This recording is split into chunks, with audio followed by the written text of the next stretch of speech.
Dear student, आज हम चर्चा करेंगे दिल्ली सल्तनत की स्थापना के पश्चात जो उसका सुदृढ़ीकरण अर्थात समेकन, या जिसे हम ये कह सकते हैं कि छोटे छोटे राज्यों का विलय जिस तरह दिल्ली सल्तनत में किया गया, इसे हम समेकन भी कह सकते हैं। और इस प्रकार दिल्ली सल्तनत का विस्तार हुआ। जैसे कि मैंने पिछले अध्याय में आपको बताया था कि किस तरह मोहम्मद गोरी के पश्चात मोहम्मद गोरी ने 1192 ईस्वी में जो तराइन के द्वितीय युद्ध से दिल्ली पर अधिकार किया और कुतुबुद्दीन ऐबक को अपना गवर्नर बनाया, तथा किस प्रकार गोरी की मृत्यु के पश्चात कुतुबुद्दीन ऐबक दिल्ली का सुल्तान बना, इस पर हमने पिछले बिंदु पर चर्चा की है। और मैंने यह भी स्पष्ट किया था कि किस तरह इल्तुतमिश ने दिल्ली सल्तनत को स्थायित्व प्रदान किया तथा दिल्ली सल्तनत को सुदृढ़ किया।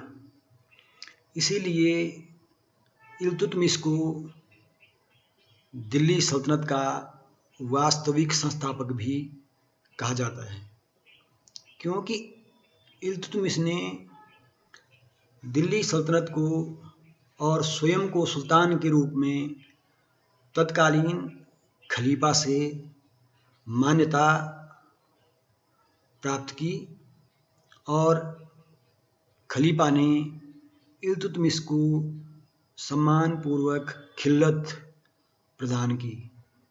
इस तरह इस्लामी जगत में दिल्ली सल्तनत को मान्यता प्राप्त हुई। तत्पश्चात कुछ समय के लिए दिल्ली सल्तनत में अस्थिरता का वातावरण रहा, जिसमें कुछ सुल्तान ऐसे हुए, रुकनुद्दीन फिरोज या बहराम शाह या स्वयं रजिया सुल्ताना, जो उतनी कुशलता से शासन नहीं कर सके जितनी कुशलता से उस समय दिल्ली सल्तनत के स्थायित्व के लिए आवश्यकता थी। नासिरुद्दीन महमूद, जो कि इल्तुतमिश का पौत्र था, अमीरों के षड्यंत्र तथा अमीरों के शक्तिशाली होने के कारण इल्तुतमिश के पश्चात एक के बाद एक सुल्तान गद्दी पर बैठते रहे और दरबारी राजनीति के शिकार होते गए। इनमें से नासिरुद्दीन महमूद जब गद्दी पर बैठा तो वह भी अमीरों के हाथ की कठपुतली था। नासिरुद्दीन महमूद के समय ही दिल्ली सल्तनत के अमीरों में एक सुयोग्य अमीर सामने आया और उसने धीरे धीरे अपनी योग्यता से न केवल नायब मामलकात का पद प्राप्त किया, बल्कि सत्ता पर उसी का प्रभाव छाया रहा। यह सुयोग्य अमीर था बलबन। बलबन का पूरा नाम था गियासुद्दीन बलबन। बलबन के बारे में, उसके प्रारंभिक जीवन के बारे में यह माना जाता है या यह स्पष्ट है कि वह पहले इल्तुतमिश का गुलाम रह चुका था। बचपन में वह मंगोलों के हाथ पड़ गया था तथा मंगोलों ने उसे गुलाम बनाकर बगदाद में बेच दिया था, जिसे बगदाद में ख्वाजा जमालुद्दीन बसरी नामक व्यक्ति ने खरीदा और बाद में वह उसे गुजरात ले आया। इल्तुतमिश ने ग्वालियर की विजय के पश्चात उसे खरीदा और बाद में वह इल्तुतमिश के खास गुलामों में सम्मिलित हो गया। रजिया के शासनकाल में वह अमीर ए शिकार जैसे महत्वपूर्ण पद पर पहुंच गया।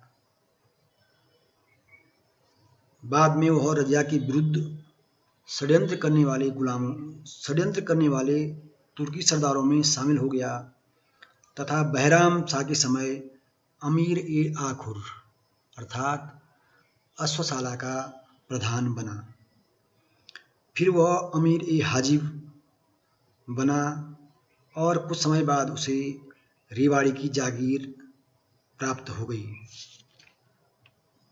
अलाउद्दीन मसूद शाह के समय उसे हांसी की सूबेदारी भी प्रदान की गई और बाद में वह अमीर ए हाजिब का पद उसे प्राप्त हुआ। अपनी योग्यता से धीरे धीरे बलबन ने अमीर ए हाजिब के पद पर रहते हुए अपनी शक्ति को सुदृढ़ किया तथा 1249 में बलबन ने अपनी पुत्री का विवाह सुल्तान नासिरुद्दीन महमूद से कर दिया। नासिरुद्दीन महमूद ने उसे उलूग खां की उपाधि दी तथा बाद में उसे अपना नायब बना दिया, अर्थात बलबन को इस प्रकार नायब ए मामलिकात का पद प्राप्त हुआ। नायब ए मामलिकात का पद उस समय सुल्तान के पश्चात शक्ति का सबसे बड़ा स्रोत था और कहा जा सकता था कि नायब ही सुल्तान के पद और शक्तियों का एक प्रकार से उपयोग करता था। सुल्तान उस समय एक प्रकार से नाम मात्र का सुल्तान रह गया था। सारी शक्तियां नायब के हाथ में ही थी। बलबन ने नायब के पद पर रहते हुए लगातार शासन में अपना प्रभाव स्थापित किया। बलबन के बढ़ते प्रभाव को देखते हुए अमीरों के एक गुट ने उसका विरोध करना शुरू कर दिया और इसका परिणाम यह हुआ कि 1252-53 में उसे अमीरों के दूसरे गुट द्वारा नायब ए मामलिकात के पद से हटा दिया गया। बलबन के विरुद्ध अमीरों के गुट का मुखिया था रेहान। रेहान ने अपने गुट की शक्ति के द्वारा बलबन को नायब के पद से हटाया तथा स्वयं रेहान नायब बन गया। परंतु रेहान 1 वर्ष के करीब ही नायब के पद पर रह सका। शीघ्र ही तुर्क अमीरों ने रेहान के विरुद्ध बलबन का पक्ष लेना शुरू कर दिया और इसका परिणाम यह हुआ कि 1 वर्ष पश्चात बलबन पुनः नायब का पद प्राप्त करने में सफल रहा। इसके बाद बलबन ने धीरे धीरे अपने विरोधियों को रास्ते से हटाना शुरू कर दिया और वह नासिरुद्दीन महमूद की मृत्यु तक नायब बना रहा। लगभग 1265-66 के आसपास नासिरुद्दीन महमूद की मृत्यु हो गई और बलबन दिल्ली का सुल्तान बन गया। इस तरह बलबन 1266 में, कुछ विद्वानों का मानना 65 में है और अधिकांश विद्वान 1266 में बलबन को सुल्तान बनना निश्चित करते हैं। तो इस तरह बलबन अपनी योग्यता से दिल्ली का सुल्तान बन गया। सुल्तान के रूप में बलबन ने अनेक महत्वपूर्ण कार्य किए। उसने दिल्ली सल्तनत को स्थायित्व प्रदान किया तथा उसका सुदृढ़ीकरण अर्थात एकीकरण या सम्मेकन किया, विद्रोहियों का दमन किया। उसने सुल्तान पद की गिरती हुई गरिमा को पुनः बहाल किया और इसके लिए उसने एक राजत्व सिद्धांत स्थापित किया, जिसे हम सामान्यतः बलबन का राजत्व सिद्धांत कहते हैं।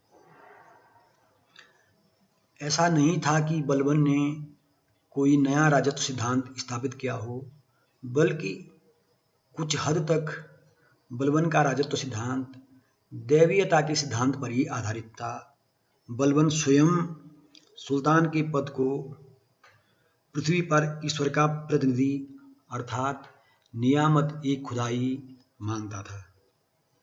वो कहता था कि सुल्तान का पद पैगंबर के पश्चात है और इस तरह सुल्तान को कार्य करने की प्रेरणा और शक्ति खुदा अर्थात ईश्वर से प्राप्त होती है। बलबन का मानना था कि जनसाधारण को या उसके अमीरों सरदारों को सुल्तान की आलोचना करने का अधिकार नहीं है। एक बार उसने अपने पुत्र बुगरा खां से कहा था कि सुल्तान का पद निरंकुशता का प्रतीक है। उसका विश्वास था कि सुल्तान की विशेष स्थिति और सम्मान ही उसके नागरिकों को उसकी आज्ञा पालन के लिए बाध्य कर सकते हैं। बलबन का मानना था कि उच्च कुल का व्यक्ति ही सुल्तान बन सकता है, इसलिए वह यह मानता था कि सुल्तान दैवी कृपा से ही सुल्तान का पद प्राप्त किया जा सकता है। बलबन यह भी मानता था कि सुल्तान का मुख्य कार्य है प्रजा पालन। सुल्तान को अपनी प्रजा को पुत्रवत समझकर ईमानदारी और न्यायप्रियता से प्रजा का पालन करना चाहिए। स्वयं बलबन न्यायप्रियता को भी प्रमुख स्थान देता था। उसका मानना था कि सुल्तान को न्यायप्रिय होना चाहिए, जिससे जनता में न्याय के प्रति सुल्तान के प्रति उसका विश्वास बना रहे। बलबन का मानना था कि सुल्तान को निष्पक्ष रहना चाहिए। वह कहा करता था कि सुल्तान का कोई सगा संबंधी नहीं होता। ऐसी ही एक घटना का उल्लेख इतिहासकारों द्वारा किया जाता है कि जब मंगोल आक्रमण के समय बलबन के बड़े पुत्र की मृत्यु हो गई थी, तो जिस समय पुत्र की मृत्यु का समाचार बलबन को प्राप्त हुआ, उस समय बलबन अपने दरबार में था। तो दरबार में जब उसे अपने बड़े पुत्र की मृत्यु का समाचार प्राप्त हुआ, तो उसने इस तरह अपने को व्यक्त किया कि जैसे कुछ हुआ ही ना हो, अर्थात सुल्तान के लिए उसके पुत्र का कोई, जैसे उसने कहा, कोई सगा संबंधी नहीं होता था। इस तरह निर्लिप्त भाव से इस समाचार को सुना तथा अपने चेहरे पर सिकन तक न आने दी। उसके चेहरे पर उस समय कोई दुख का कोई भाव नहीं था। इससे स्पष्ट होता है कि किस तरह बलबन अपने सिद्धांतों पर कायम रहता था। सुल्तान के पद को वह शक्ति का प्रतीक मानता था।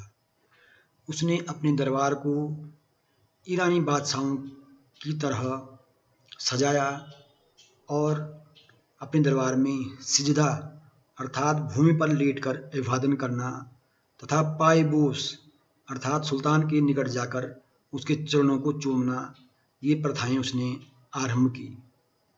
ईरानी बादशाहों की तरह उसने अपने अंगरक्षकों को नियुक्त किया। उसके अंगरक्षक दरबार में उसके सिंहासन के दोनों तरफ चमकती हुई नंगी तलवारें लेकर खड़े रहते थे। बड़े बड़े सरदारों के अतिरिक्त अन्य सभी व्यक्तियों को अपने दरबार में वह खड़े रहने का आदेश उसने दे रखा था। बलबन ने दरबार की मर्यादा को स्थापित करने के लिए दरबार में शराब पीना, विशेष उत्सव करना आदि पर प्रतिबंध लगा दिया था। ईरानी परंपरा की तरह ही उसने दरबार में नौरोज के त्योहार को बड़ी शान और शौकत से मनाया। बलबन जब अपने सिंहासन पर बैठता था तो उसकी दाढ़ी उसकी घुटनों को छूती हुई उसकी मुकुट की ऊंचाई एक लंबी 1 गज हो जाती थी। अर्थात मुकुट की ऊंचाई से लेकर उसकी दाढ़ी तक 1 गज की उसकी ऊंचाई हो जाती थी, जिससे उसकी शोभा अलग ही दिखती थी। बलबन ने दरबार में हंसी मजाक बंद कर दिया था और इस तरह उसने पूर्व सुल्तानों के काल में सुल्तान पद की गिरती हुई मर्यादा को स्थापित किया। सल्तनत की शक्ति को बढ़ाने तथा संगठन करने के लिए बलबन ने कई महत्वपूर्ण कार्य किए। बलबन जानता था कि एक कुशल प्रशासन तभी संभव है जब उसके पास एक शक्तिशाली सेना हो, क्योंकि उस समय मंगोल आक्रमणों का भी भय था। इसलिए बलबन ने अपनी सेना का संगठन किया, सेना में भर्ती कराई तथा योग्य सैनिकों को नियुक्त किया। बलबन ने सेना की सुदृढ़ीकरण के लिए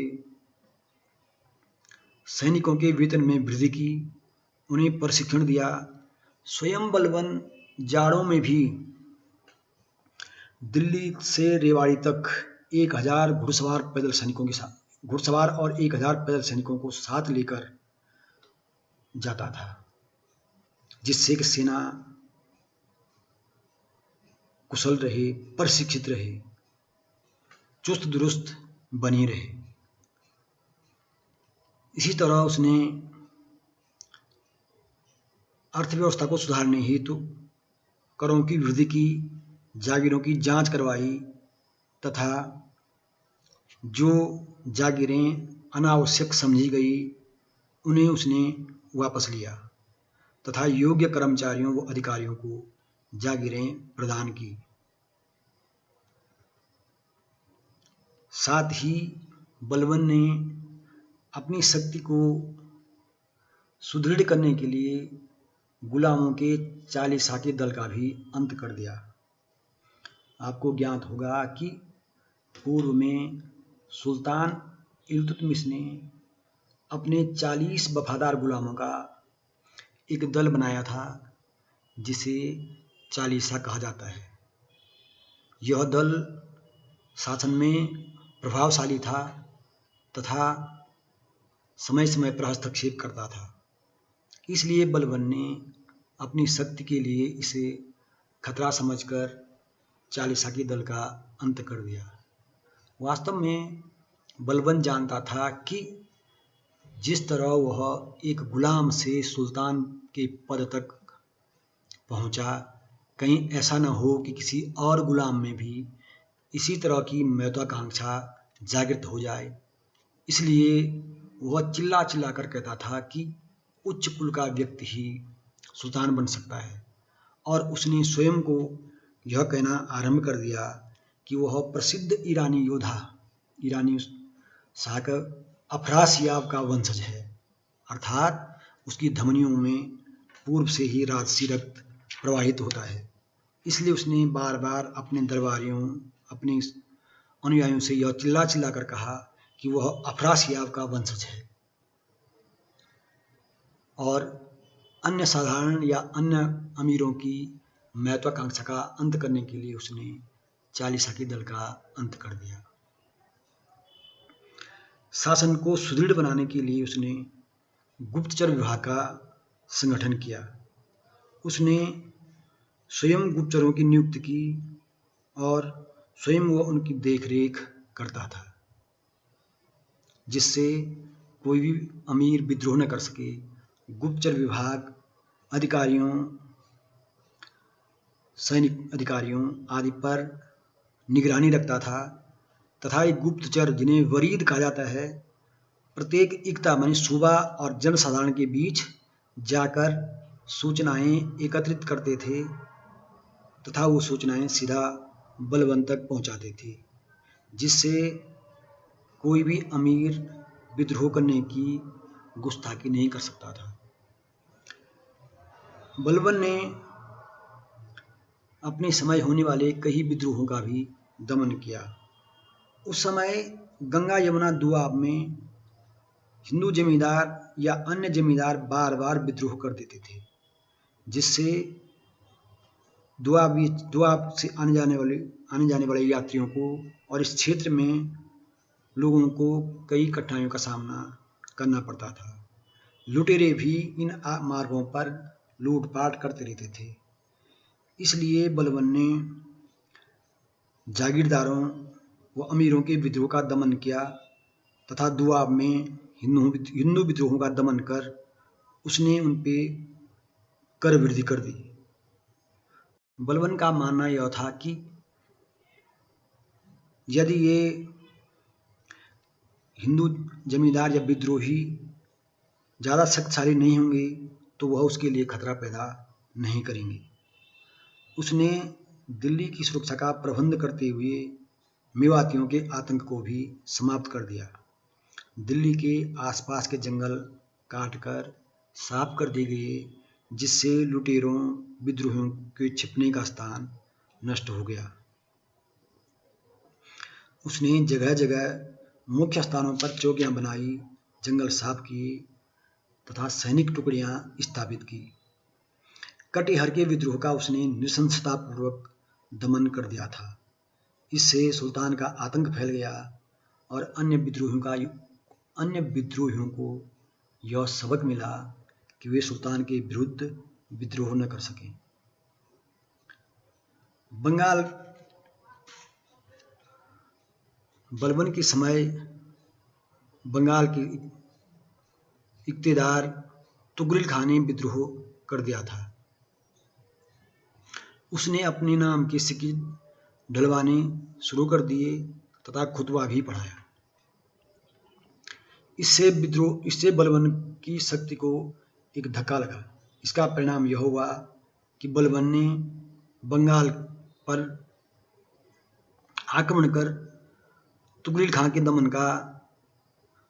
खान का दमन करने का निश्चय किया।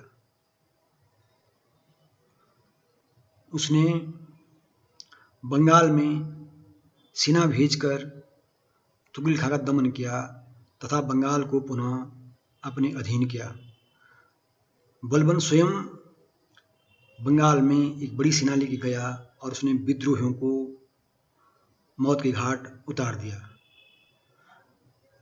तुगरिल खान जब अपनी राजधानी से भागा, जंगलों में जा छिपा, तो बलबन ने जंगलों में खोज करवा करके तुगरिल खान और उसके साथियों को बंदी बना लिया और उनके बाद में उनके सिरों को काट कर सड़कों पे उनके सिरों को टांग दिया।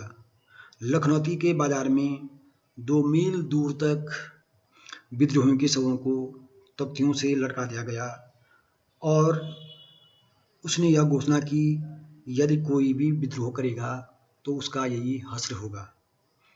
इस तरह उसने बंगाल के विद्रोह का दमन किया तथा अपने पुत्र बुगरा खां को वहाँ का इक्तेदार नियुक्त किया। बलबन के समय मंगोल आक्रमणों का भी भय बना रहता था।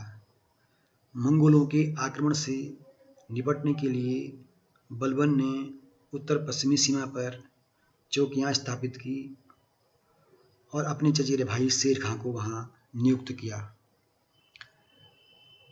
बलबन ने सरदारों को जागीरें प्रदान की और उन्हें सीमा पर किलों की एक लंबी कतार बनाई जिससे वहाँ बड़ी संख्या में सेना नियुक्त की जा सके। उसने लाहौर, मुल्तान, दीपालपुर, समाना, उच्च आदि स्थानों पर घुड़सवारों की और सेना की नियुक्ति की।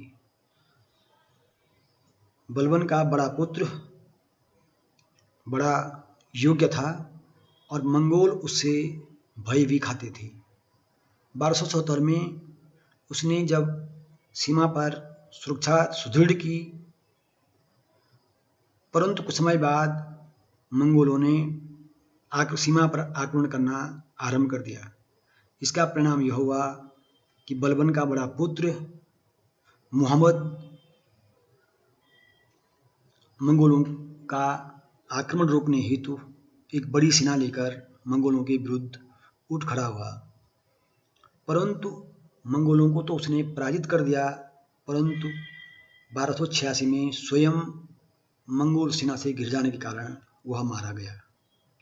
इससे मंगोल आक्रमणों के भय का तो अंत हो गया। मंगोल बलबन की सेना की वीरता व सीमा पर उसकी चौकसी को देखते हुए आगे बढ़ने का साहस तो नहीं कर सके, परंतु मंगोलों के आक्रमण के विरुद्ध उसके बड़े पुत्र की मृत्यु से बलबन को बड़ा सदमा लगा और ऐसा माना जाता है कि मोहम्मद की मृत्यु ने उसे इतना दुखी कर दिया कि कुछ समय बाद अर्थात 1286 ईस्वी के आसपास 1286 के आसपास उसकी मृत्यु हो गई। इस तरह बलबन ने अपनी वीरता से, अपनी योग्यता से दिल्ली सल्तनत को सुदृढ़ किया तथा कुशल प्रशासन का संचालन किया।